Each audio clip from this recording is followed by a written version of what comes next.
Welcome, Badass Manifester. I am so glad you are here.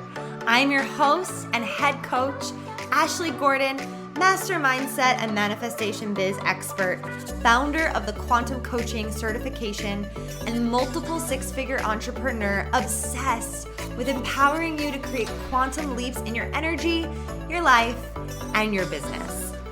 This is the show to help you make magic your everyday normal, where the ripple effect is real and the guest experts are world class.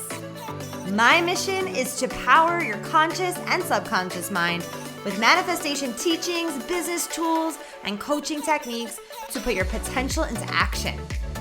Consider this your weekly up level. Are you ready for quantum transformation? Let's do this. Hello, Badass Manifesting family. I'm so excited for today's episode. We have such a beautiful guest on for today, and we are chatting all about intuition. I have the Ashley Easter. She is such a powerful leader, healer, teacher, and she's a cult survivor turned intuition coach. And she helps people escape self-doubt and harness the science and practice of intuition so that they can control their destiny by becoming intuitive AF. And I love Ashley. We have worked together in the past, and she is just the embodiment of following your intuition, which I know we all strive to do in our daily life. So I'm really excited to kind of dig into all things intuition. I'm so excited you're here. Welcome to the show. Thank you so much. I'm really excited to be here. I have binged like all of your episodes in the past. And so to actually be here is a manifestation in and of itself. Wow, that's so cool. That makes me so happy. I'm so pumped for everyone to kind of know you and share your story. I know you have such a powerful story as you are a cult survivor. You escaped a cult. Yeah, I did. Yeah. And of course I want to learn, I want everyone to hear your story and then kind of how your intuition helped guide you through this really unique path. Right. So I was born into a cult. You know, a lot of people talk about joining high control groups, and that's certainly a way people are recruited in. But then there's some of us who are born into it. Like my parents were in it, my grandparents were in it on both sides of the family. So it was like a generational thing. And the closest pop culture example I have to the cult I was in, maybe your listeners are familiar with the Duggars, 19 Kids and Counting. There's been a lot of news stories about them lately, but basically it was this kind of like baby making cult where men are to have power and control over women in the home, in church, and in society. Women are to be submissive and really just have as many babies as possible. It was called Quiverful, and they took this verse from the Bible, like out of context, I would say, but it was, children are like arrows in a mighty man's quiver. Blessed is the man whose quiver is full of them. So to be a blessed man, you should have like all of these children. You're then going to shoot them out into the world like arrows to sink into all sectors of society and basically dominate the world through overpopulation. So it was pretty intense. Oh my goodness. Okay. I didn't even know that. That's wild. Yeah. So it's one of those things where when you're a little child and you grow up in a movement like this, there's already sort of this plan for you that other people have. And, you know, you're supposed to be that woman who grows up and has all these kids and follows these rules and really doesn't listen to herself or her intuition, but obeys the men in her life, whether that's religious leaders or her father or her husband. And so I had intuition as a little child, but it was systemically like pressed out of me. And there were so many situations I had, you know, we didn't give a trigger warning in the beginning, so I won't go into some of the abuse and things I experienced, but there were some intense abusive situations that really caused my voice to be suppressed, even as a young child. The things I felt like I was called to do by God or the universe, it was like, no, you can't do those things because you're a woman. And it really put me in this place where I almost couldn't hear that own internal voice anymore because it was so suppressed. And I started ignoring it because when you paid attention, people in the cult did not like that so much. There were, actions and things that were taken against you if you listened to yourself instead of your spiritual authority in the group. And the thing that actually caused me to leave was not until I was a young adult. Kind of some of the funny things that I look back at now was I was always trying to find a way to use my voice. I was always trying to find a way to impact people. And I would find these loopholes in the cult of things that were allowed in order to like get around things that weren't allowed for women. One of the things I was able and allowed to do was have a blog. And I wrote to about 3,500 women about submitting to the patriarchy. And that was what my blog was about. So many people followed me. But I was trying to use my voice in the ways that I was allowed to. And so there was still that little spark inside me. And one of the things that we did in the cult is we had something called courtships, which are different than traditional dating. In traditional dating, you're allowed to kind of choose your own spouse or mate or dating partner, whatever you want to call them. And, you choose how fast or slow the relationship is, if or when you get married, you choose what your physical boundaries and standards are, all of that stuff. But in the cult, that was very overseen by the people in charge. And so unfortunately, in addition to the spiritual abuse and all the other things happening, I entered into an abusive courtship relationship. And I was actually engaged to the guy. And so for me, it was my intuition's already being suppressed. I can't listen to my voice. But then it was another layer on top of it that was so strong where I felt so small and squelched, and it was so painful for me. And one of the first times I really remember my intuition peeking back through was we were engaged, we're tracking down the months to get married, and I just couldn't do it anymore.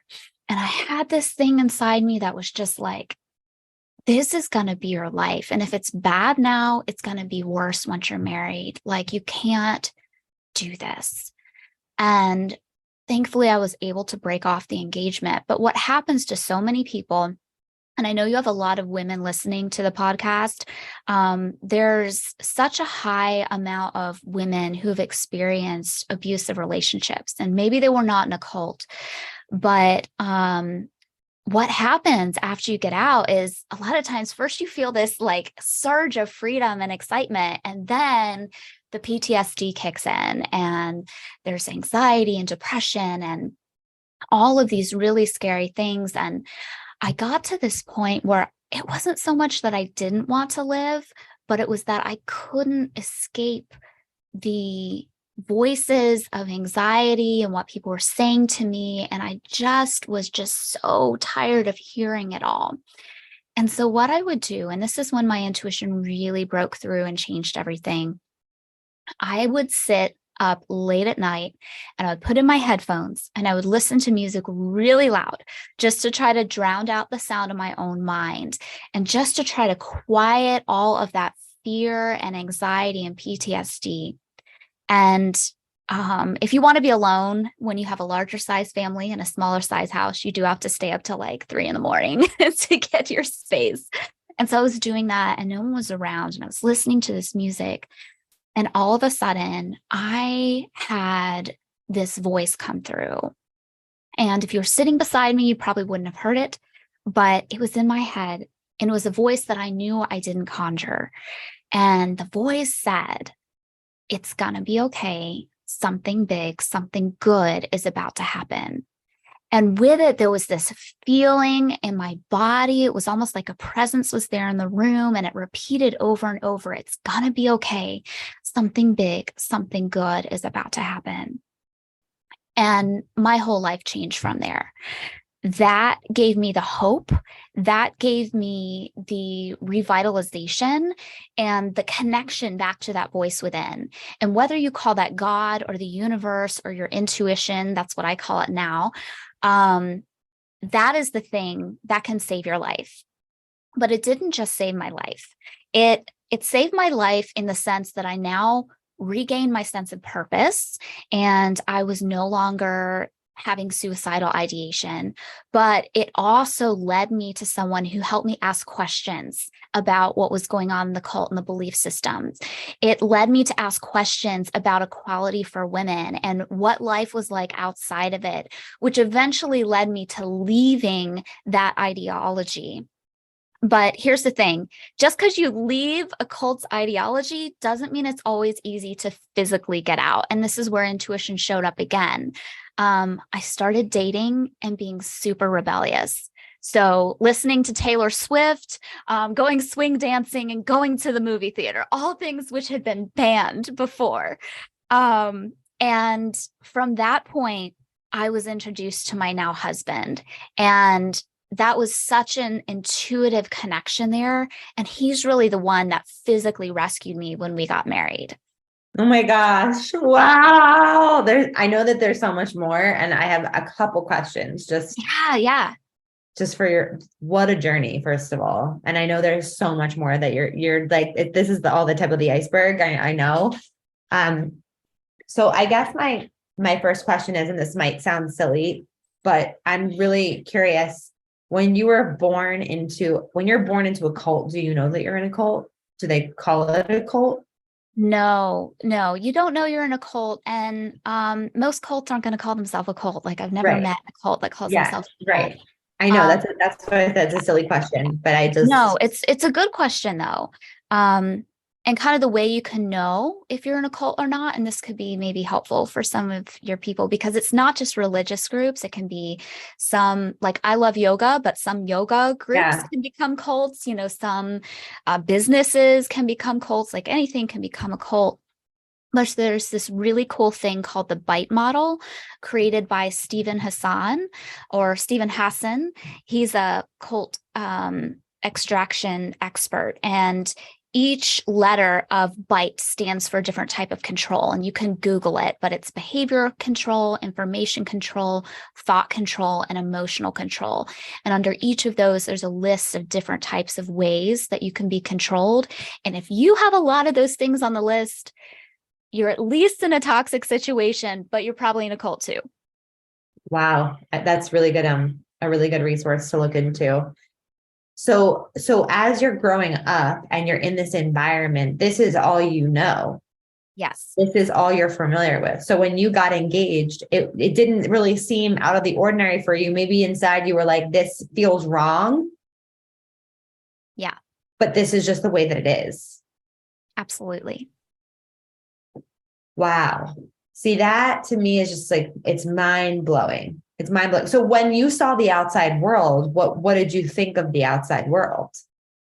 So it's really interesting because there are some cults, and we have these ideas so many times that cults are these walled compounds where you don't leave and see anybody else. But we went to Walmart. We, were at the park, those kinds of things. So a lot of times modern cults are less in these compounds, and they're more, you're isolated in this bubble of thoughts and beliefs. And really the only people I interacted with were people who had those same thoughts and beliefs.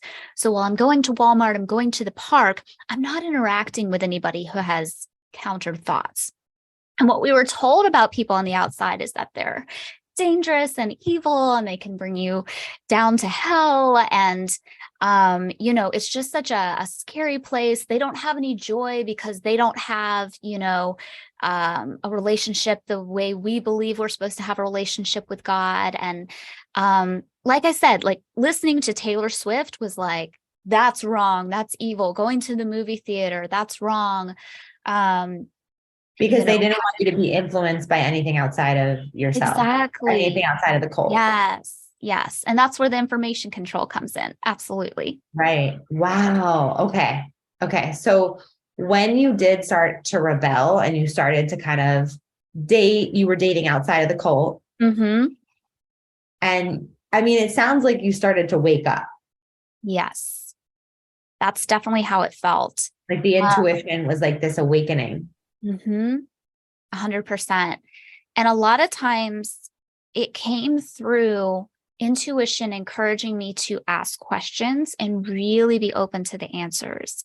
And there were times I wanted to stop asking the questions and looking for the answers about equality for women, about living life differently, because it's scary.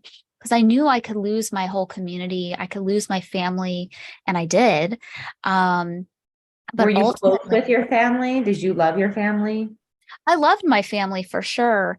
And closeness in a cult is kind of interesting because oftentimes nobody knows the real self. Everybody is trying to act so perfect that authenticity is really hard to come by.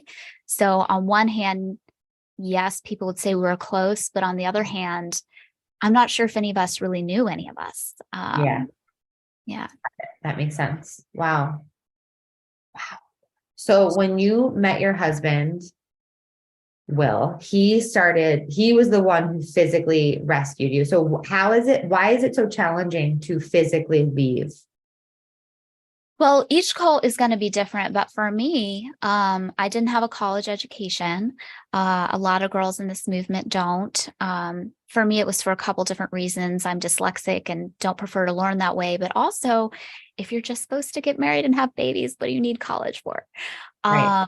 And I actually don't regret not going to college, but because I wasn't simultaneously not going to college, but then learning other skills, I didn't really have money to leave. I didn't have connections outside. And the fastest way to become homeless is to not have connections and people to fall back on. And so there was a time when I was considering leaving and just living in my car and trying to survive. And if I had not met my husband when I did, that is probably what would have happened to me because when they see your changing ideology, the way they act and behave towards you is different than you ever could have imagined. All of a sudden, you become that enemy that they've been fighting against. Wow. Wow. Wow. Okay. So how the heck were you able to trust in this intuitive voice in the face of so much fear, uncertainty, being treated like the enemy? How are you able to trust it? So at the time, I would have called it the voice of God. And at the place where I'm at now, I call it intuition. And I really don't care what people call it as long as they listen to it. You can call it intuition. You can call it God. You can call it the Holy Spirit. You can call it ancient ancestors. I really don't care what you fucking call it. Just listen to it. But at the time, because intuition comes from your subconscious mind, it has sort of a different voice sound than your conscious mind. And so I knew I did not conjure the words, it's going to be okay, something big, something good's about to happen. And I didn't orchestrate meeting these people who asked me questions that caused me to question things. But it was really this thing inside where two things. The intuition wouldn't stop speaking. Like I kept hearing its voice over and over. It would not shut up. But then the other thing is, I had been taught in the cult that you're always supposed to pursue truth. And they told me what they said truth was. But I knew I couldn't live with myself anymore if I could see the truth by seeking new answers from other sources and then completely rejecting that. Like I couldn't be in integrity with myself. That voice inside was going to keep screaming. And so it really wasn't because I wanted to leave initially. It was because I couldn't look away from the truth that it was showing me. And intuition can be confronting that way sometimes, particularly when you're in a crisis situation. It's just this almost like this sign that pops up and you're just like, I can't look away. It's right there because it wants so much for you to experience love and expansion that it gets crazy loud. Wow. Yeah. And it clearly was, because you did what you were guided to do. Yeah. And that was Yeah. leave. Absolutely. Absolutely. And it So, didn't stop there though. I mean, it yeah. it helped me out of the cult. It helped me meet the love of my life, Will Easter. It's helped me in business. It's helped me with starting a nonprofit. Like I use it to pick avocados now. So it helps in crisis situations, but it also helps at the grocery store. Oh my gosh. Okay. So let's kind of get into all of that. So what is I know that you teach intuition differently than a lot of people, you kind of bring it down to earth. You kind of bring it down to like the science of intuition. So can you share a little bit about your definition of it and like just how you explain it? Absolutely. So intuition is one of those things that is often like looked at as very woo woo. And hey, I'm here for the woo. I love the woo.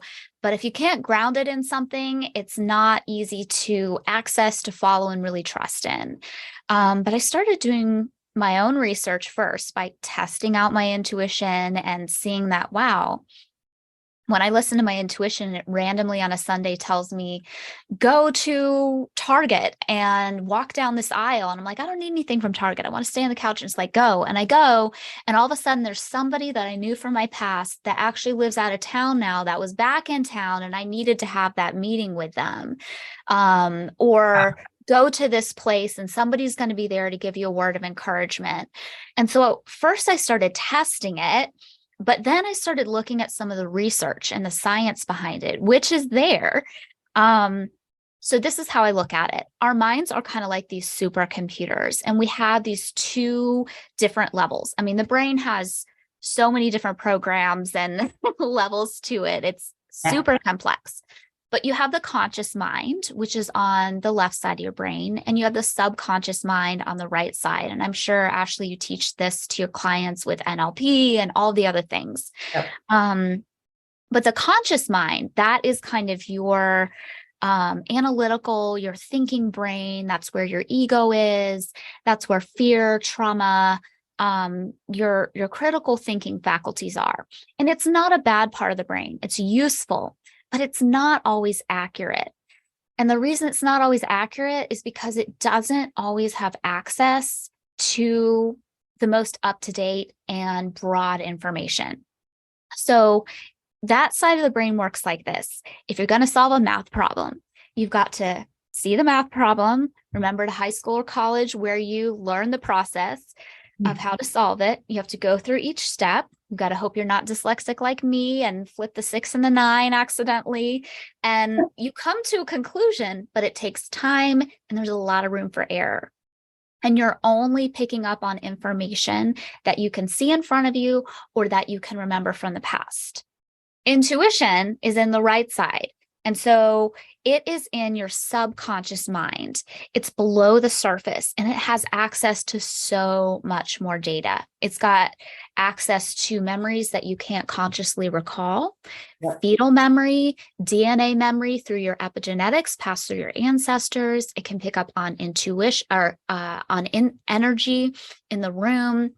It can pick up on micro expressions that people have. And I even think that it pulls from the quantum energy field where all information is.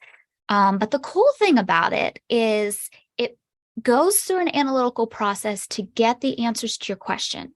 Does it below the surface without telling you the steps it took to get the information? But it does it at rapid speed, and scientists call it rapid cognition for a reason, because it can pop the answer up in 1 to 3 seconds, and it'll show it to you, and you'll be able to experience it in one of 4 main ways. Through a sense of seeing in your mind's eye, like visions or dreams or images, through hearing in the mind's ear, which is what I described a few minutes ago, through a feeling in your body. Could be your gut, it could be tingles going down your spine, or through a simple sense of knowing without knowing how you know. And it's always going to be based in love and expansion. So that's kind of what intuition is. That's why you can trust it and know that it's got your back, because it has so much more information. And it doesn't have that same room for error where our ego, fear, and anxiety can be like, oh, well, what about this? What about this? It's calm, cool, clear, concise, emotionless, in contrast to the fear, the anxiety, the hyper energy, and all that comes often with our conscious brain. I absolutely love the way that you just broke that down. I feel like that is such a digestible way of understanding it and so relatable, because we can all think of those moments where the answers just come through. Yeah. And there's different techniques that we do in QCA with our students where there's this whole like meta model thing in NLP, and it's like asking specific questions and the subconscious mind is answering, but it's really your intuition. Absolutely. Would you say they're one and the same, the subconscious and the intuition? I would say that they're different, but it's more like intuition is the subconscious's voice. Ooh, you are in the flow. I'm feeling that. Okay, the intuition is the subconscious's voice. Yeah. So the subconscious is sort of like that should definitely be a text message. Okay. Ashley sends out intuitive text messages, and she has a yes. community on there where she sends them. I think weekly or daily. What is it? Daily. Yeah. Daily. And that should definitely be one. That's really good. Yeah. Yeah, for sure. I'm going to just jot that down. Yes. Jot it down. Yeah. That's so good. Okay. So how can someone the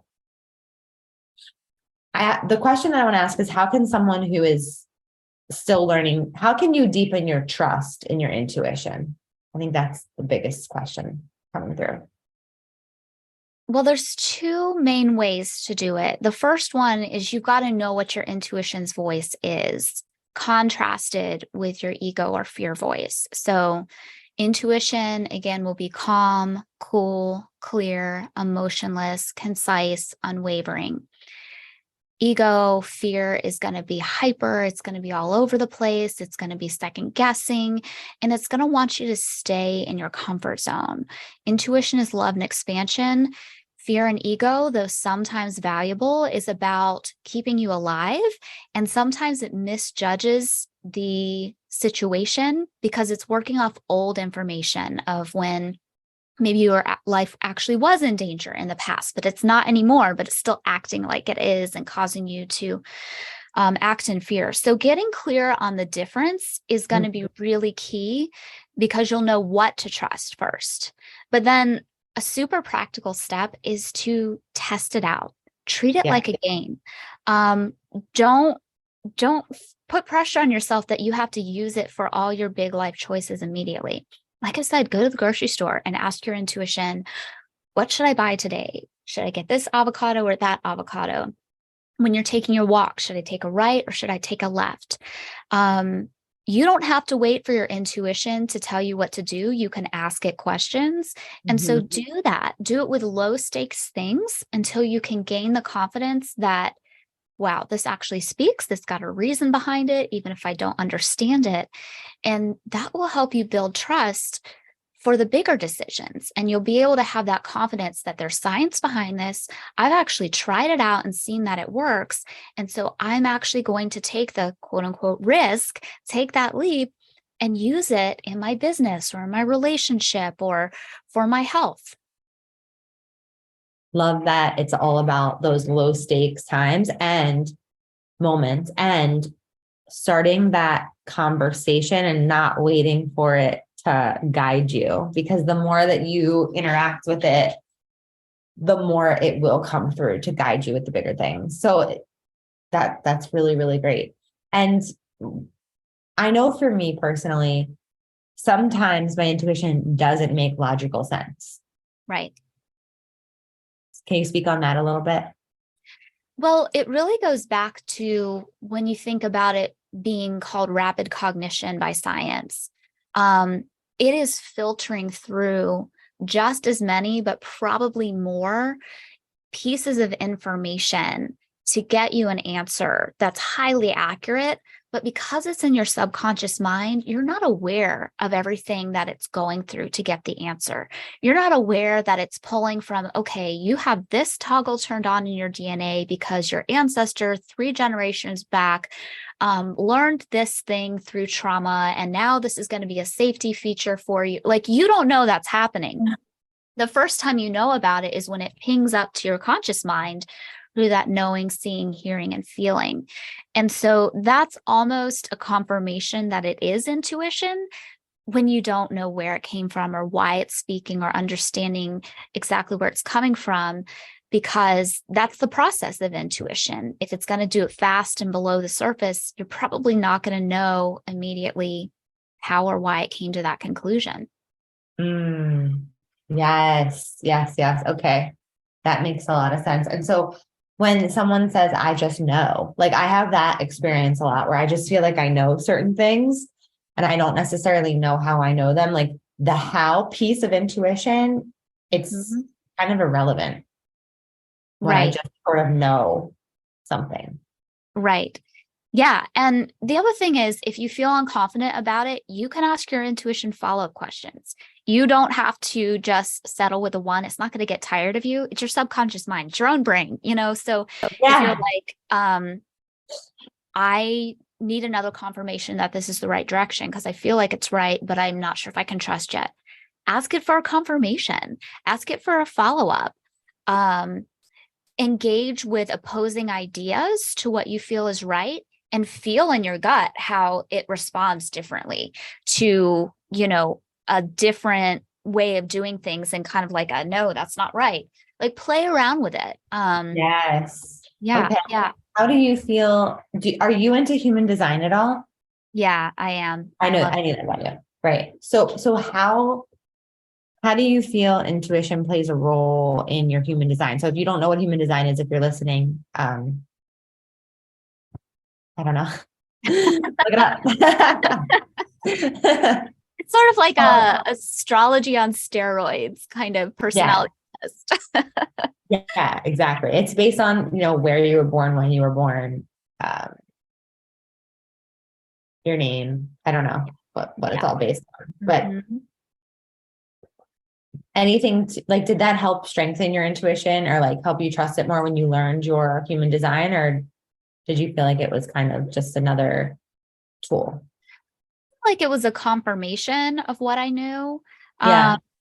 But one thing that stands out with human design is it often focuses in on the way your intuition may show up for you. And so some people, it recommends like you having a 28-day cycle before you make a big decision. For some people, it's like follow your bliss and, that gut feeling. And so it will, yeah. So it can kind of let you know how broadly, how much time you may need, or the type of intuitive speaking that may tend to be loudest for you. So I think that can be helpful.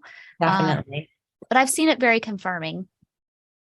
It's definitely helped me on my journey because I'm a sacral authority. So it's like that gut, like you said, that gut instinct and follow your bliss. I have one tattoo on my whole body and it says follow your bliss. Oh, I love got that like years like in college. I got that before I ever, knew any of this, but it's really that moment where I'll be around friends who get this stuff and who are on that same vibe as we are. And, they'll be like, do you want to do this? And I'm like, yeah.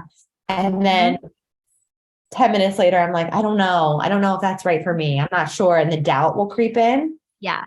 They'll be like, you're a sacral authority. That means your initial reaction is your truest reaction. It's your gut, it's your intuition talking to you. So just pay attention to that. And it really checks me back into like, oh yes, I want to follow this. I think the doubt that comes up with trusting your intuition sometimes is really jarring, where it starts to like get me in particular in that like question cycle of, just doubting whether or not something is right for me.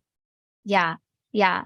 Two things I wanted to say there. One, kind of following up to what you said, the doubt that comes in, just know that your intuition will never use fear to get your attention, but you may feel fear about what your intuition says after it's already been said. So there's a difference. It's going to be calm and cool when it speaks to you, but pretty quickly after, you're going to have that ego come in sometimes. But the way you can kind of tell is it's really reacting in a trauma response most of the time. So it's fight, flight, freeze, or fawn. And so when you are experiencing ego that's like, no, I don't want to do this, I want to run away from that idea, that's the flight. If it's like fight, then you're going to be like, oh, I'm going to think through how I'm going to do something different. This isn't logical.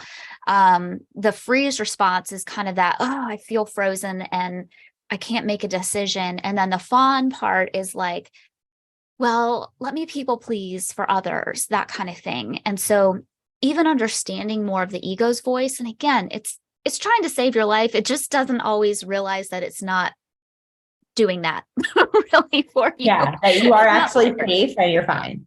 Yes. Yeah. I feel like every time I get on an airplane, it's like that ego comes in so loud. It just like wants to save my life. And I'm like, okay, this turbulence is going to be fine. Yes. Girl, chill. Yeah. Deal. Yeah. But I'm a mental projector, so I have no authority. So for me, it's interesting. A lot of my intuition comes through hearing what other people say or hearing what I say out loud, and then sensing how my intuition responds to hearing what I say or what other people say. And so that even if it's something that doesn't resonate, that's still data and information for my intuition to react to. That makes so much sense because Ashley and I, we coached together. Yes. And whenever I would like be saying something, you would kind of take it in. And I could see that you were tuning into like how that was landing with you, or like how that question landed with you, or how that, whatever it was that we were talking about at the time, direction. And you're very, like, yes, like you're feeling into your body and your intuition. Yeah, for sure. And guys, just as a side note, like working with Ashley one-on-one, I know she has her quantum coaching academy, which I haven't gone through, but sounds incredible. I got to work with her and Jenna one-on-one, and that was such an intuitive decision. I totally manifested that experience and it paid off. Like intuition can help you pick the right coach. And for me, Ashley was the right coach. And I think she's going to be for a lot of other people too. Thank you. Thank you so much. It was such an honor working with you. You were the right client. 100%. Because I think it works both ways, right? Like picking clients, picking coaches, picking out your outfit for the day. It doesn't matter. You can use intuition for all of it. You can feel what's right. Yeah, you totally did manifest that. Oh, it's so good. So good. I'm like, that's a whole story. Yeah. So what do you want other people to know right now about trusting their intuition, following their intuition, using their intuition? I would say one of the most important things is to actually follow through, because your intuition is generally speaking pretty respectful. And if it is like, she doesn't want to hear from me, it's not that it completely dies or goes away, but it's going to get quieter. The kind of exception to that is if you're in danger. Sometimes it's like, I don't care about being polite right now. I'm just going to scream it from the hilltops, and that was my experience in the cult. But if you want to experience intuition on the day-to-day, a way you can build it and build trust with it is by actually following through. And each time you follow through, your intuition gets this confirmation of, oh yeah, she likes this. See, it worked out, and you build more confidence, but then your intuition is like, more of this. This is important. Yeah. So that's a huge one. I see working with intuition like a relationship. Don't just wait for it to talk to you. Ask it questions, talk back to it. And then when it speaks, listen to what it says, because it's really wise. It's It really really wise. is. It really is. I find personally, like, yes, it talks to me all the time, but I really get the clearest messages when I personally become the clearest channel. So for me, I really need to be in a quiet space to listen. Mm-hmm. And it's not, you don't have to, it's not always like that. Like you don't need to Right. do that. That's just my practice of strengthening it and trusting it. So, and then let's just talk about this because I think it's important. The times that we don't listen. Mm. The times we don't listen to our intuition, I just look at those as data points. Yep. Don't Great beat yourself learning. up about it. Just realize that, oh, you know what? If I had followed my intuition, that would have gone way better. And instead of being like, oh, bad girl, bad Ashley, be like, that's another sign I should listen to it next time. And I'm a Let it big give you fan. more confidence instead of Yeah. tear you down. Yeah. Like, don't let it be a shame thing. Let it be a thing where you take a moment to say, hey, thanks, intuition. I know you had my back there. Sorry I didn't listen, but like next time I'm totally going to do that because you were Mhm. right. Yeah. Yeah. I find myself in moments where I'm like, I knew that was going to happen. I knew that was going to unfold like that. And it's just a wild feeling. Even one time when I was studying abroad years and years ago, I was getting visions that I was going to get mugged. Mm, And I would walk down the street and I would just see not real people like reaching out and grabbing my little like clutch or whatever. And one night, I'll be darned, it happened. And wow. so I almost feel like that was premonition in a way. Hmm. And I think that's probably, it's similar, but it's a little bit different, I would say, right? I think it's a type of intuition. Yeah. A premonition, I would say, is a type of intuition. I think it can give you advanced knowledge, it can give you present knowledge, and it can give you future knowledge. I would put that all in the same category, but I've had situations like that too. Um, Actually, just this past weekend, my husband and I were driving to a couple cities away, and there was this car parked on the side of the road, and nobody was in it. It was one of those things where they probably ran out of gas, and for some reason, I had this weird vision of like the car like catching fire, and I was just like, "That's weird. I don't know. I thought about that." And then probably about an hour later, my husband's grandmother calls him, and it wasn't that car, but it was a car actually in our neighborhood that caught fire, and everybody was okay. But it was just so interesting because I was like, Wow. I don't generally think that when I see a car on the side of the road. Um, Right. and, that's the other thing too, because particularly with premonitions, I've had clients who are like, I get these premonitions and I feel like I have to do something about it. Sometimes you can ask a follow-up question and say, intuition, am I supposed to share this? But a lot of times it's just information. So you have a heads up and aren't surprised by things. It's not always Even that. though it still surprises the heck out of you. Yes, yes. Even though you're like, oh my gosh, that's so weird. I literally knew that. Absolutely. Oh my goodness. Yeah, that's a cool example. And I mean, there's so many. There's also synchronicities, of like, Mhm. I was talking about my personal trainer, Todd and I were out for a walk this past weekend, and then all of a sudden she rode her bike by us. And I was like, whoa. Yes. And Yeah. and I take those moments and I say, okay, we're in alignment. Mhm. Like I'm speaking something and then it's showing up immediately in my reality. So that means I need to be very mindful about the things that I'm saying and the things that I'm thinking and feeling. Yeah, Yeah. definitely. I mean, that happens to me all the time when my husband is going to call me. I'll pick up the phone before he dials in and it'll just Yeah. it rings. And I really think like with quantum entanglement, I think we all do have particles that are connected. And so when you're particularly strengthening a connection with a person, I think Yeah. sometimes you both feel prompted at the same time. That's why I like to send intuitively based positive messages to other people, even if I don't tell them that I'm sending them. I'll just be like, sending them some love and light. And then they'll be like, hey, I was thinking about you today. And I was like, oh, who can Wow. I so you can do fun things like that. It's not all so Yes. serious. Yeah. Yeah. It can be light and airy and fun. And I love that. There was one other thing stepping into motherhood, like in these, last 5 months, it's a whole nother level of intuition. It's a whole other level of trusting myself, like really trusting myself and not listening and learning from that. And like the data point, it's hard as a mom not to feel like, oh, should have really listened to that. Or like, I'm disappointed that I didn't trust myself, and just different things, breastfeeding and trusting my intuition, like knowing what's right, knowing what's wrong, like not wrong, but just not aligned. It has been a whole nother level of intuition training.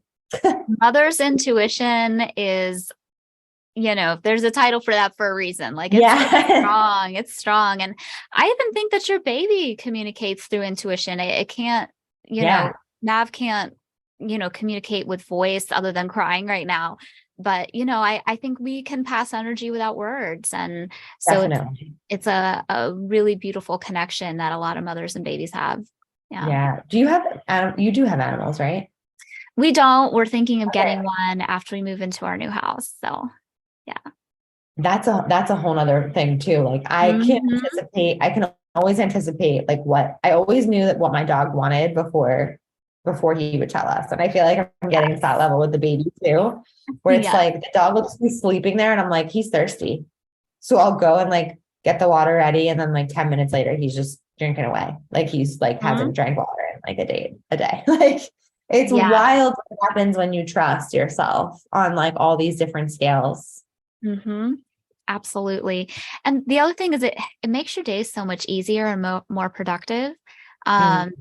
Because you can do things the hard way and you can logic your way through the day and you'll make it. But if you just listen to those nudges, like one of my favorite things to tell clients to do, and I've done this so many times, is just have a follow your gut day and set aside like 2 or 3 hours and just be like, intuition, what do I do next? Where do I go next? What do I buy next? And you just go to all these fun places, but you really get in this state of flow and your day is so much more productive. It's so much more fun and there's magic and mystery. And I'm guilty of not always living that way, as I think we all are. But when you can get into that flow, it's just, things just snap right along. Yeah. Like radically trusting your intuition, even if it's just for like 2 to 3 hours to start. Absolutely. It's this is so good. I love this so much. And I think it's something that we can all do more of and have fun with it. And it doesn't have to feel like so hard. I think intuition gets really overcomplicated. Yeah. Because people just don't understand it. So hopefully after this episode, you understand, because Ashley explained it so beautifully. Thank you. Oh, you are so welcome. I love teaching this because it helps people. And I also see it as very anti-cult, kind of tying back in that piece. Yes. Because when you trust yourself, you tend to be safer. You tend to be able to notice when people are leading you down a road that's not safe or not in your best interest.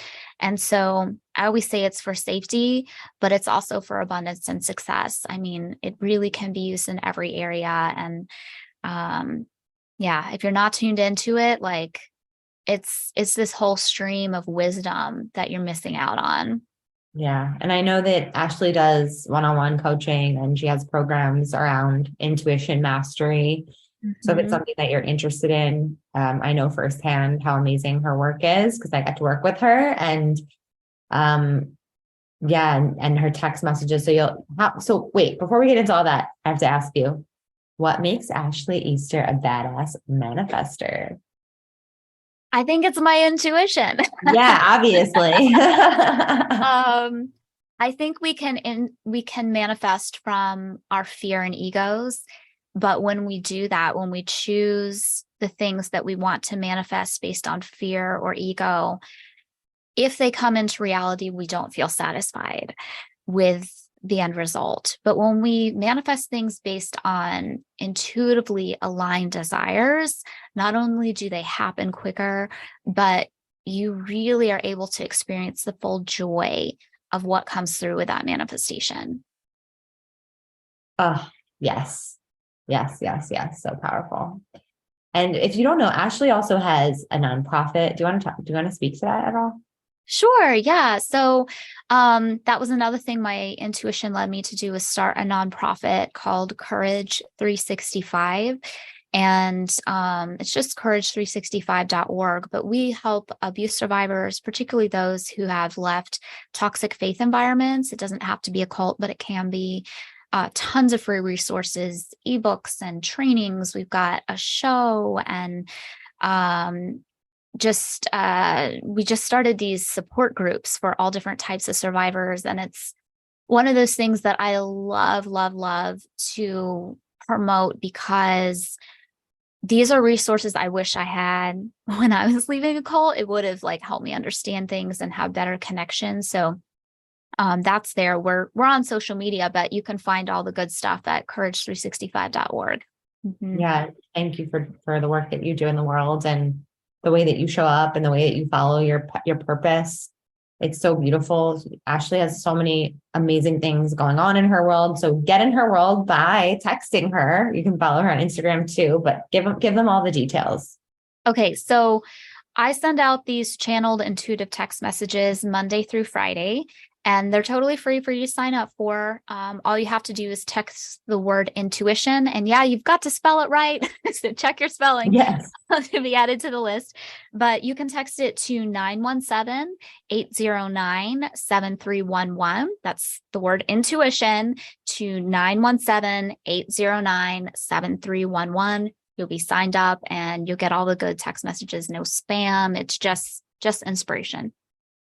Love that so much. And then how can they follow you on the socials? Yeah. If you want to follow my intuition work, I'm mainly on Instagram at I am Ashley Easter.